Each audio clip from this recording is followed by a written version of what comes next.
to RC Cincy. Today I got something really special for you guys. I've been looking in the market for a ARF, a really nice balsa and plywood build, and I really wanted to do something special. So this is from, this was the only one left in this particular delivery. It is from Nexa, and it is the DHC-6 Twin Otter, one of my favorite civilian aircrafts of all time. Beautiful twin engine plane. There are two liveries available. We have the Canadian Rescue, which is a yellow and red livery, and then we also have the Nature Air. I think it's supposed to replicate like something that was in Puerto Rico or something like that. They use it. Both do have optional floats. I think you have to order those separately. And this one not only is the ARF, but also got a bunch of goodies to go with it to really make this really nice. If you do have some parts that you got to come with it, they will put this sticker on here.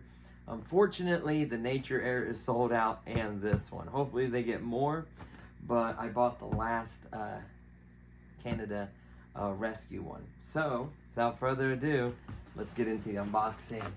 This is going to be quite a bit. At some point I may pause to cut a lot of this plastic, because it is going to take a while, and I don't want to make this video too long. So, this came from Ocean RC. Very well packaged.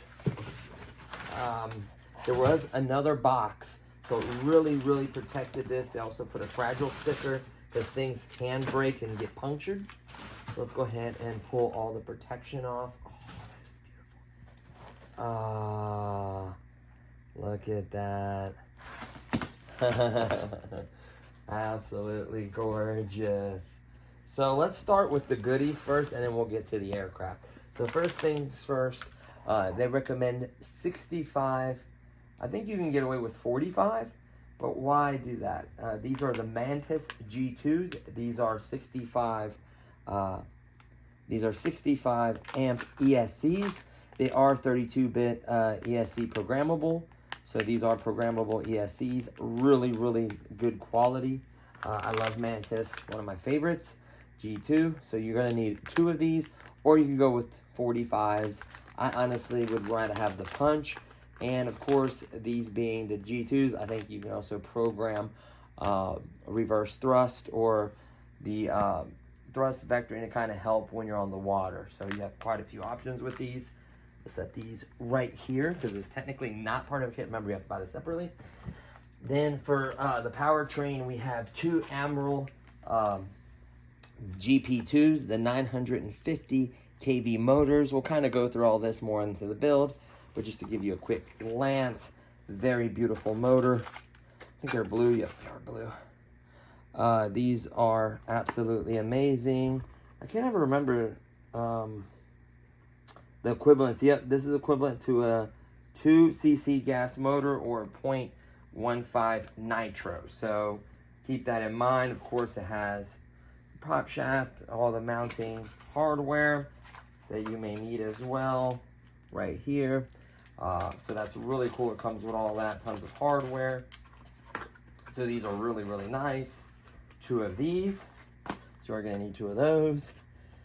Then they recommend quite a few servos. So you're gonna need some regular, these are, I do believe, regular size servos. These are, this is, I think, one of the best brands when it comes to servos, is the High-Tech. These are really good servos. So you're gonna need some HS 485 HB. So these have that special, carbonite gears. So these are they're very durable, hard to strip, lightweight, really good performers. You're gonna need 2 of these, of the 485s. Then you're also gonna need, let me make sure I pair them up correctly. So then you're gonna need a total of 6 servos. So you're gonna need 2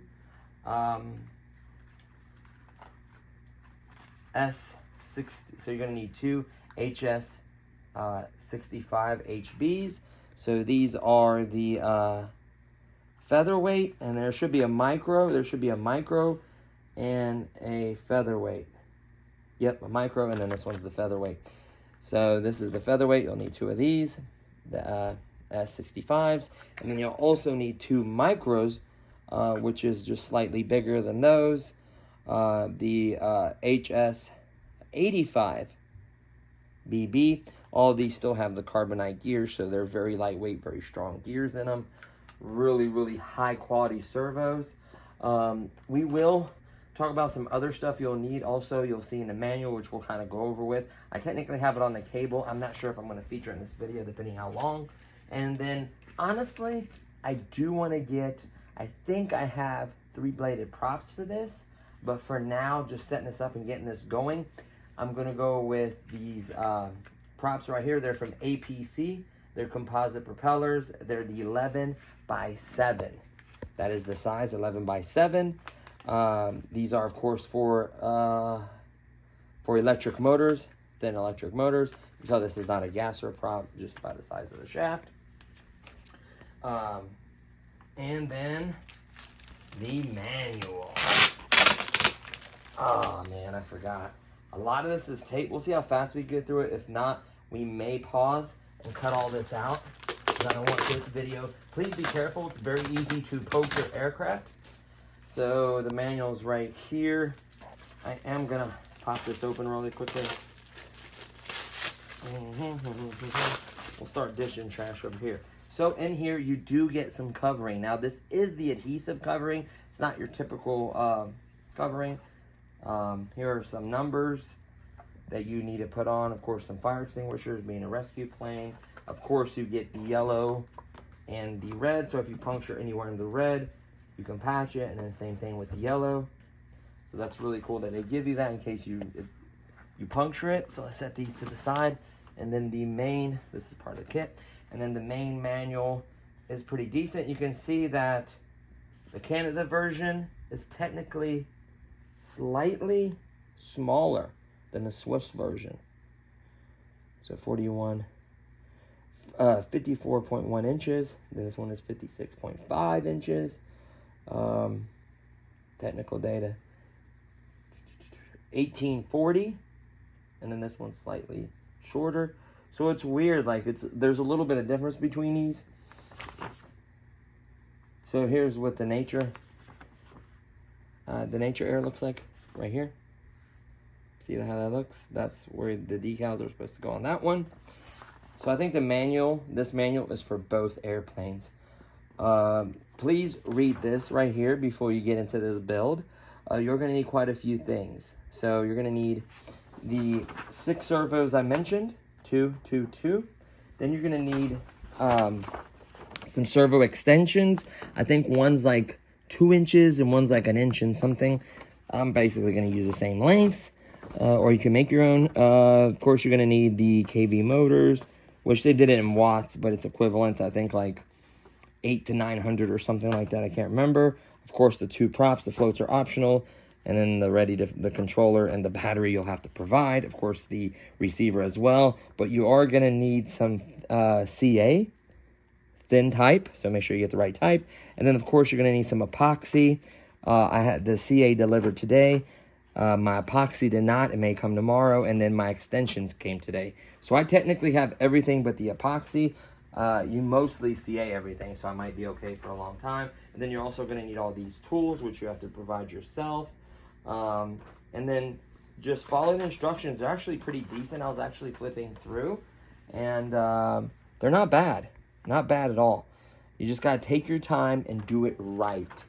You're also going to need, I also ordered a small hand drill that you turn to kind of pre-drill the holes. Most of the time you use a 1mm head. There is towards the end where you use a 2mm head. So you have to kind of pre-tap the holes so don't split the wood. You get a nice bite, nice penetration. So it's very important you kind of drill the holes so they match and they're right. So that's the instruction. You also get, attention, limited 30-day warranty on the quality of the products. Here's another one that says you have a 30-day warranty with the model, Motion RC, top quality products. And then you have the actual order sheet right here saying thank you. Shows everything that's supposed to be in here. You see everything that says 2, the SEs, the motors, the servos, everything is 2, 2, 2, 2, 2. So keep that in mind. If you get the correct amount, it'll be 2 of everything. So you have that, and then and then I got the 2-pack of props. So I'm good there. Let's go ahead and take this phone, put it over here. So what we're gonna do is, this is gonna take a second to cut this all out. So what I'm gonna do is pause it, cut everything out and get the plastic off of it, and then I'll show you it. That way it doesn't take forever to unpackage everything, because it does.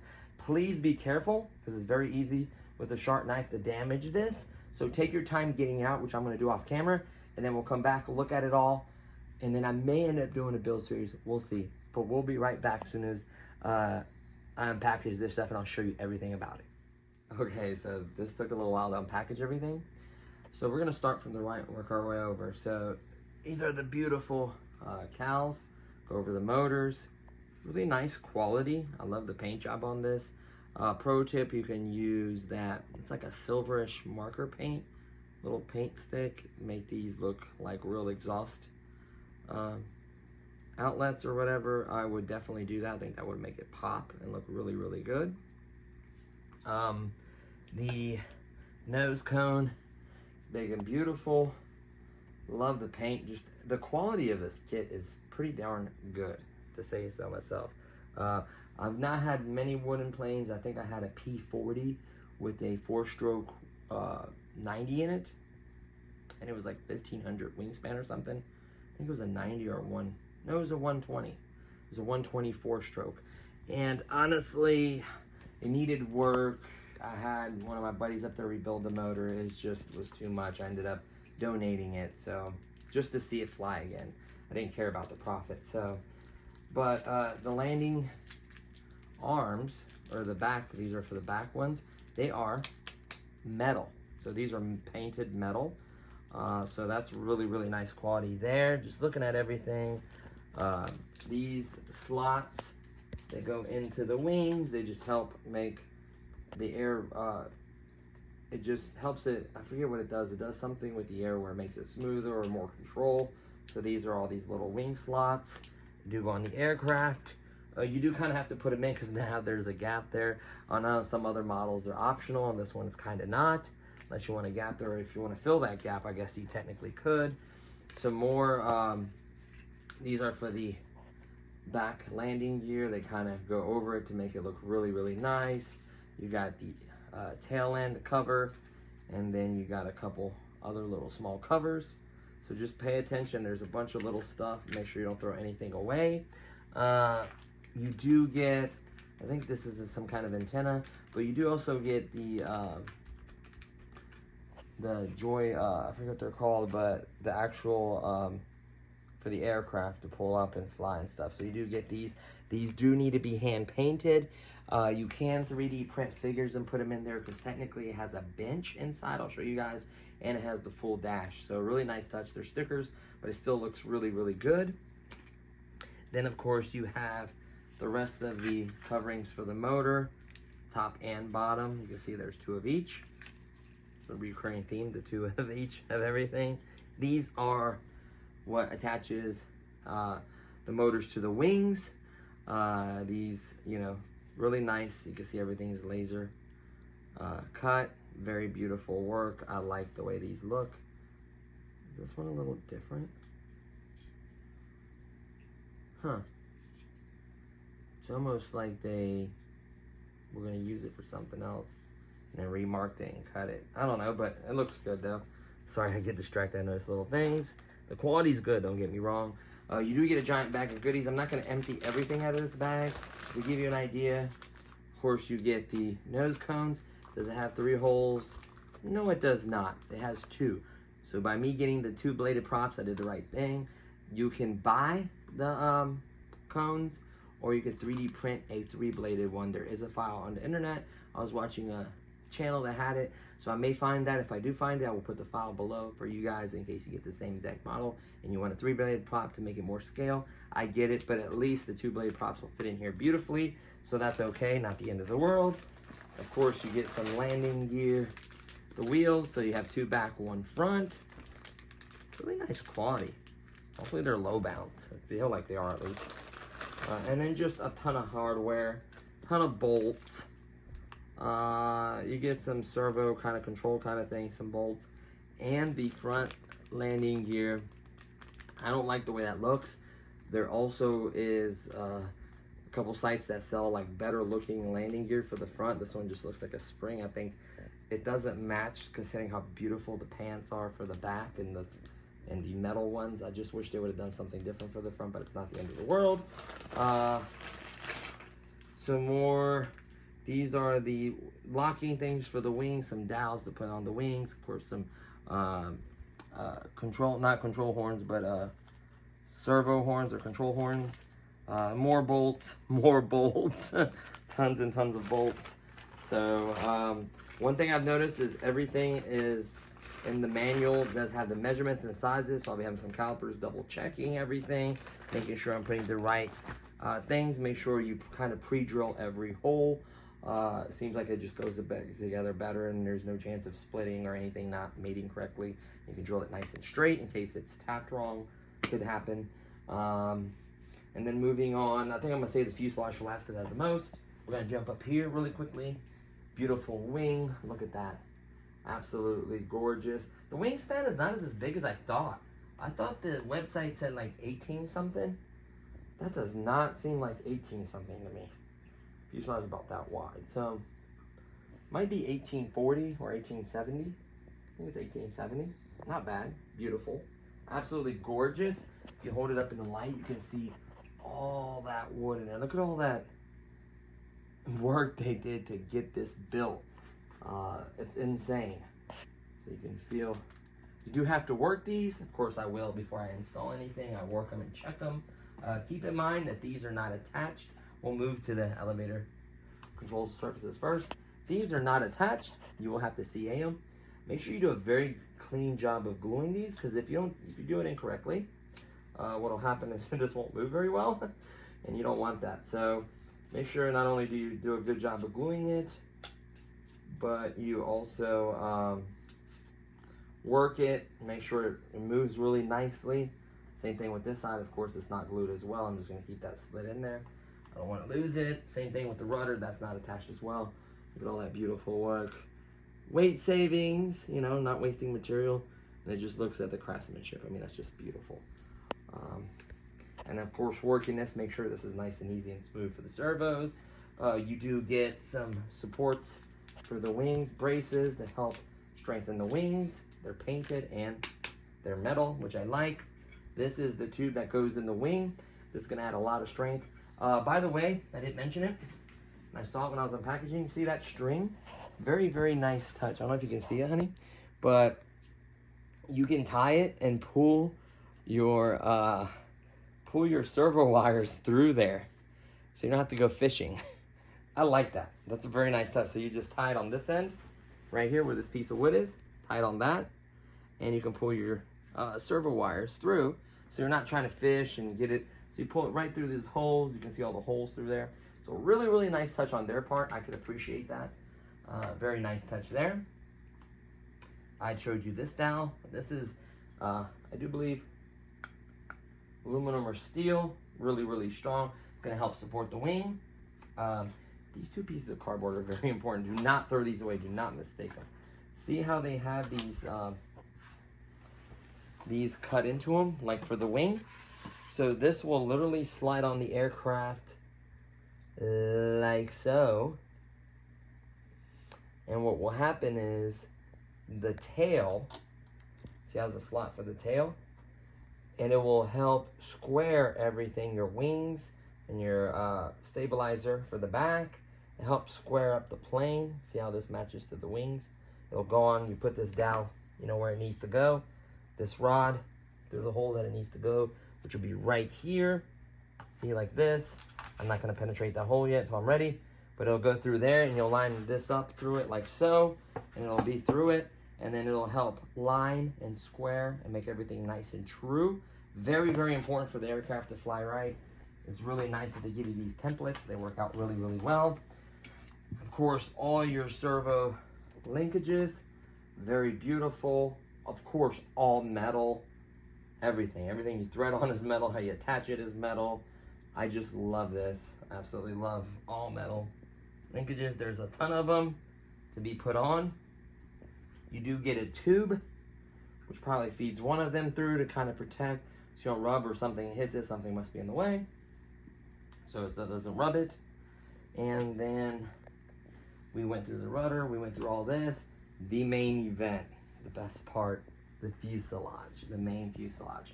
It is absolutely gorgeous. They try not to, like even these holes, they try not to make them. They allow you to cut them. I like that. Everything's wrapped tight as a piano, you can hear it. Everything's wrapped really, really tight, very, very nice. The cool part is this lid does come off. It is magnetic. This is how you get to your battery. So you pop this off. There are, of course, magnets. You can see how beautiful that woodwork is. Absolutely gorgeous. Here is a quick sneak peek on the inside. Everything's cut out. You have tubes, of course, for your control surfaces. And then, of course, for where your servos go, they have spots to be mounted. I absolutely love that a lot. Very beautiful. Of course, it does have a cool party trick of opening the doors, and they have magnets. They're magnetic. So once you open them, there's a bench and there's an instrument panel. Can you show them the instrument panel? Absolutely beautiful with a bench. So you can put scale stuff, like I said, you can put the little yokes. That's what they're called, yokes. Put the yokes in there. You can see all the scale detail here. That front thing goes on. The front, this beautiful front nose cone goes on. Of course, it's gonna have all the, you know, the front wheel coming down and connected with everything. I just want to see how it fits. Oh, absolutely beautiful is how it fits. That's gonna look so good. So that fits on, of course. The front nose gear is gonna be coming out of here, going down. Has a cutout for it already. I mean, they really thought about a lot for you. Magnetic once again for the doors. Just absolutely beautiful. There is a piece of tape holding on this piece. This is, of course, where your landing gear will come out of each side. They tell you where to mount the wing support somewhere in here. They really do a great job. The windows look absolutely beautiful. They're very clean and tidy. Just everything is done really, really well for an ARF. There isn't many ARFs that are this quality, I've noticed.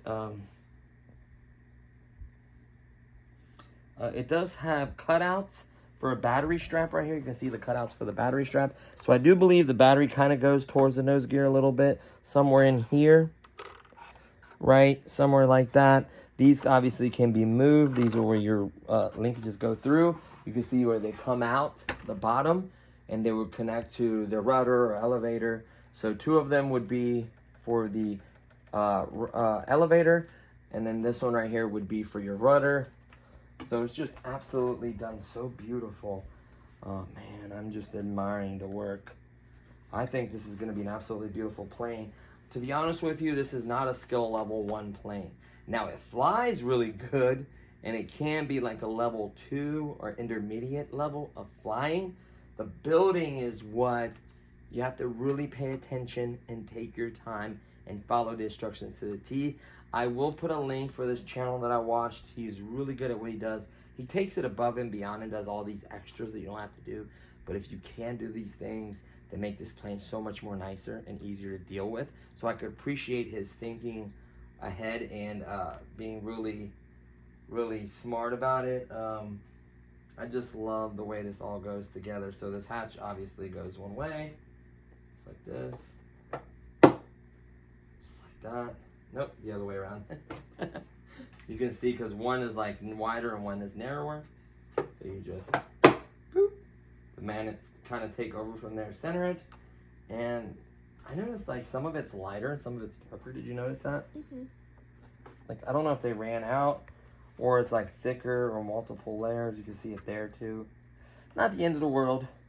You can always do your own delivery. You can always do all kinds of stuff, yeah. Canadian Forces. So this is their rescue. I think this is the word, well, my wife was saying the word for, in French for rescue. I'm not even going to butcher that word. That's why I'm not saying it. I don't want to butcher it. Man, this is absolutely beautiful. So what can I say? A beautiful, beautiful ARF. $329 get you all this. And then, of course, you have to buy all this. Prices may vary. There's going to be different options in motors, different options for ESCs, obviously different brands, so just your preference. They do have bundle deals that'll save you some money. I really recommend those bundle deals. You know, just absolutely beautiful stuff here. So what I'm going to do is I'm going to go ahead and wrap up this video because it's long enough. I don't know how I'm going to do a build series because here's the problem. I'm not the most experienced. I will be able to build this. What I'm going to do is just to film every part of me building this is going to take forever. I mean, the videos are going to be hours and hours long. It says somewhere 3+ hours. So, and that's someone that knows what they're doing and just doing it all at once. I'm not going to do that. I'm going to do that in portions. So I may point out, I may do like short videos of, you know, hey, watch this. This is difficult to put on, or there may be an issue with this. Be careful with this. Maybe change this hardware out. If there's anything like that, I will address. But if it just goes together smooth and it seems like it's straightforward, I will say that if it is that case. So I think I may do a video if I need to, but basically, hopefully the next time you see this, it's together, and I'll show you the final product, how I got it all together. I'll show you how everything works, how everything, just the setup, everything. I have an NX8. I have a regular 8-channel Spectrum receiver with only telemetry. So no AX, 3X, or safe or anything like that. I have that for it. I am going to fly it on 4S. I don't have that large of a 4S battery. I think I might do 4S 3380C or 30. Yeah, I do have 3300s. I may do bigger. I think it recommends 3S 5000 and 4S 5000. So we'll see. Now the cool part is I have what do you call it? Batteries where I can do them parallel. So I can put 2 batteries together, so I can, not series, but parallel. So if I have 2 3S, you know, 3000s, or I have 2 3S, 2 4S, like 3000s or whatever, I can put them together and fly that way. Being that these are 65 amp, technically I can go to 6S if I wanted to, but I think that's really heavy. That's a lot to add to this. It doesn't need that much power. It's gonna have tons and tons of power with these big motors and these big ESCs. I think 4S is gonna be the sweet spot. I wanna have the power to make it a STOL plane so it could take off quickly and land quickly. Get out of really tight situations. I don't wanna wreck this. Be it that those foam planes come apart, break very much easier. They break easier, they're kinda easy to repair. These are better to repair and easier to repair. You just got to know how to repair them. So you got to know how much of the wood to take out, where to cut it, how to patch it. So there is more of that. Luckily, I have a great club where I'm a member of. They can help me with stuff like this. They're going to help me with setup. I'm not going to lie. They're going to help me with the Maiden. They have great support there. So go to your local clubs. They really can help you. Go to Squawk. I think it's like Hobby Squawk or something like that from Motion RC. There's tons of groups and forums. Find out tips, tricks. There's tons of videos on YouTube as well. So I'll try to link that guy that did a great job assembling. He had a different delivery. He had the Nature Air, which is basically, I think, the same plane. Very, very small differences, but pretty much the same plane, to be honest with you. I think it's the same build. It may be just a little bit, dimensions, maybe close or within margin of error. So there you have it, guys. That's everything I need to cover on this. Hopefully you enjoyed this video. There's a lot more to come. I cannot wait. I'm super excited. If you can't tell yet, I'm just cannot wait to see this plane together. I may even add lights, have a nice light kit. I may even add, it's just, there's, the world's your oyster. Oh, it does have flaps, by the way. I don't know if I mentioned that. It does have flaps and ailerons. And the floats, well, I don't know about the floats yet. I am going to try to get that, not reverse thrust, but the thrust, it's not called thrust vectoring. It's called, forget the name of it, but where you can control with one motor spinning and not the other. So it allows you to control better when you're on the water. You have your wheel on the ground, and of course your steerable nose gear, and you have your rudder. Once you get airflow over it, your rudder does work. But when you're on the water, that really, really helps that thrust vectoring or somewhere. It moves back and forth. So we'll see if we get that going. That'd be nice if I ever do fly it on water. I would need a big enough lake to do it. I wouldn't do it at my local lake by my house. It's not big enough. So, and then of course, something this large, you will need a remote ID. Don't forget about that. I have one for it in case I do go out to the lake. That Sky ID. You don't want to get in trouble. It's not worth getting in trouble. This is over 250 grams easy. I think the fuselage is more than 250 grams. So yeah, it's pretty. Maybe it's not that heavy, but it's got a little bit of weight to it. So yeah, I'm just excited. So thank you so much, guys, and I'll see y'all in the next one. Peace.